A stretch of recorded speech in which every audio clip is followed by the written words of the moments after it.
ಸುಧಾಕರ್ ಅವರು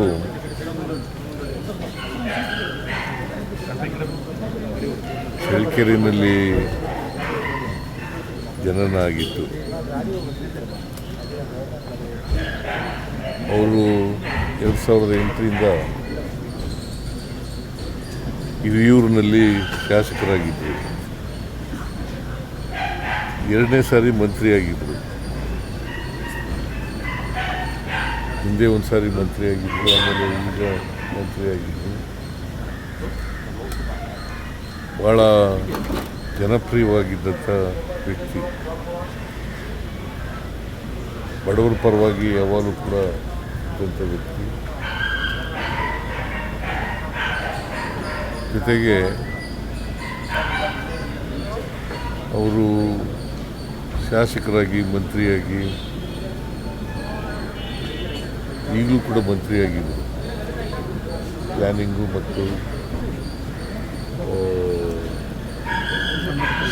ಸಮಾಜ ಕಲ್ಯಾಣ, ಹಿಂದೆ ಸಮಾಜ ಕಲ್ಯಾಣ ಸಚಿವರಾಗಿದ್ದರು.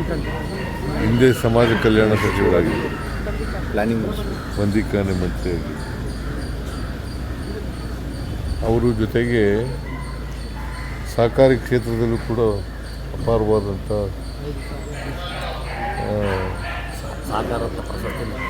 ಸಹಕಾರಿಯಾಗಿದ್ದರು. ಪ್ರಶಸ್ತಿ DCC ಬ್ಯಾಂಕ್ ಅಧ್ಯಕ್ಷರಾಗಿದ್ದರು. ಎಫೆಕ್ಸ್ ಬ್ಯಾಂಕ್ ಡೈರೆಕ್ಟರ್ ಆಗಿದ್ದರು.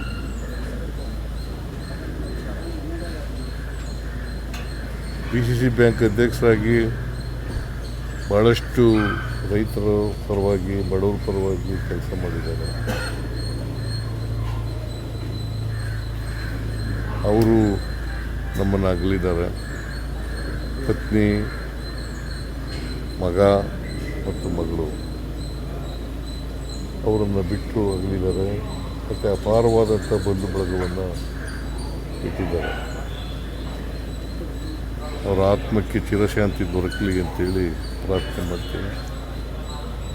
ಅವರ ಕುಟುಂಬ ವರ್ಗದವರಿಗೆ ಅವರ ಸಾವಿನ ದುಃಖವನ್ನು ಭರಿಸ್ತಕ್ಕಂಥ ಶಕ್ತಿ ಕೊಡಲಿ ಅಂತೇಳಿ ಪ್ರಾರ್ಥನೆಯನ್ನು ಮಾಡ್ತೇನೆ.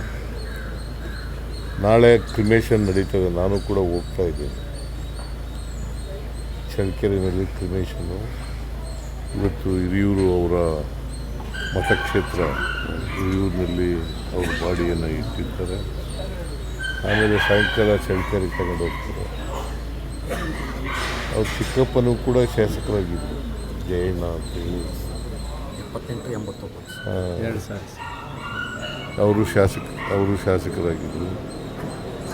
ಇವರು ರಾಜಕೀಯ ಕ್ಷೇತ್ರದಲ್ಲಿ ಅಪಾರವಾದಂಥ ಜನಪ್ರಿಯತೆಯನ್ನು ಗಳಿಸ್ಕೊಂಡು ಅವರು ಹುಟ್ಟಿದ ಆದರೂ ಕೂಡ ಚಳ್ಳಕೆರೆ ಆದರೂ ಕೂಡ ಹಿರಿಯೂರಿನಲ್ಲಿ ಗೆಲ್ತಾಯಿದ್ರು. ಯಾಕೆಂತಂದರೆ ಚಳ್ಳಕೆರೆ ರಿಸರ್ವ್ ಆಗಿರೋದ್ರಿಂದ, ST ರಿಸರ್ವ್ ಆಗಿರೋದ್ರಿಂದ ಇಲ್ಲಿ ಗೆಲ್ತಾಯಿದ್ರು.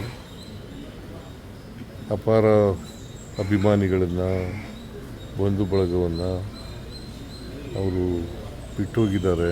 ರಾಜಕೀಯ ವ್ಯಕ್ತಿಗಳನ್ನು ಬಿಟ್ಟೋಗಿದ್ದಾರೆ ಅಂತಕ್ಕಂಥದ್ದು.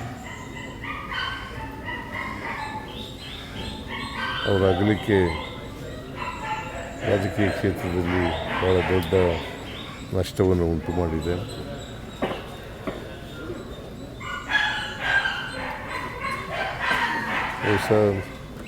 ನಾಳೆ ಕ್ರಿಮೇಷನ್ 4 ಗಂಟೆಗೆ ನಡೀತದೆ.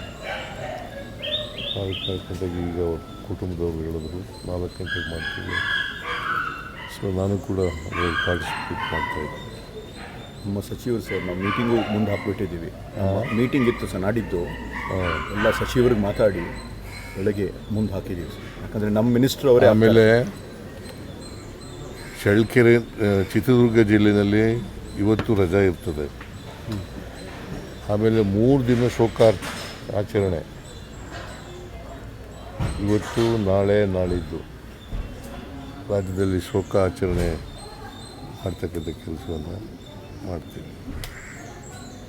ಚಿತ್ರದುರ್ಗ ಜಿಲ್ಲೆಯಲ್ಲಿ ಮಾತ್ರ ರಜಾ ಘೋಷಣೆ ಮಾಡ್ತೀವಿ ಇವತ್ತು.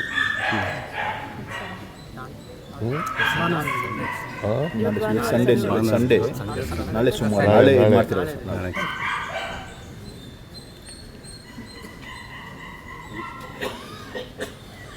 ಮತ್ತು ಎಲ್ಲ ಸರ್ಕಾರಿ